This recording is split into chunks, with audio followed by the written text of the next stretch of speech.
বামা গল্পের আরও একটি এক্সট্র্যাক্ট নিয়ে আজকে আলোচনা করব তোমাদের সঙ্গে। এক্সট্র্যাক্টটা হচ্ছে, আপনি তাদের চিনলেন কী করে? কে কাকে আলোচ্য প্রশ্নটি করেছিলেন? তাদের বলতে কাদেরকে বোঝানো হয়েছে? তাদের চেনার নমুনা হিসেবে তিনি কী বা বলেছিলেন? যে ব্যক্তির কথা বলা হয়েছে তাদের কিভাবে চেনা যায়?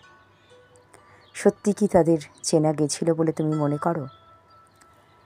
বামা গল্পের প্রধান চরিত্র বামার শ্বশুরমশাই গল্পকথককে আলোচ্য প্রশ্নটি করেছিলেন। উদ্ধৃত অংশে তাদের বলতে বাপের বাড়ির, অর্থাৎ বামার বাপের বাড়ির বংশের কিছু মানুষকে বোঝানো হয়েছে।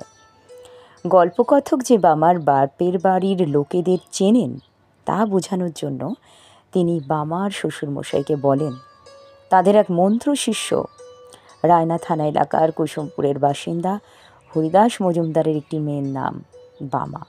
তার বিয়ে হয়েছিল মাখমপুরের দিকে, জাতি বারুই সম্প্রদায়।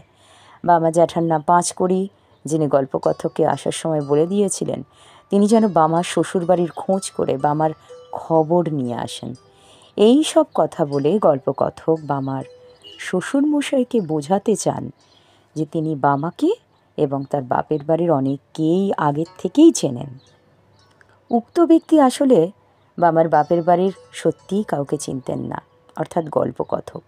তাকে নিয়ে বামার শ্বশুরমশাই বামার শ্বশুরবাড়িতে এলে বামা বুঝতে পারে সেই দিন রাতেই তার শ্বশুরবাড়ির লোকেরা গল্পকথককে প্রাণে মারবেন। সেই আশঙ্কায় বামা গল্পকথককে সাবধান করে দেন, সতর্ক করে দেয় এবং সেখান থেকে পালাতেও বলে, কিন্তু পালাবার কোনো পথ পাওয়া যায় না।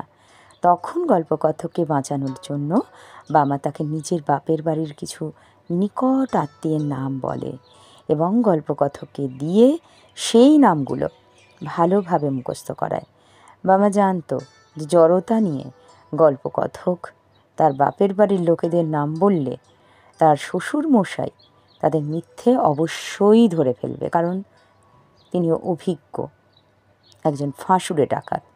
তার কথায় গল্পকথক মনে মনে সে নামগুলো স্মরণ করতে থাকে।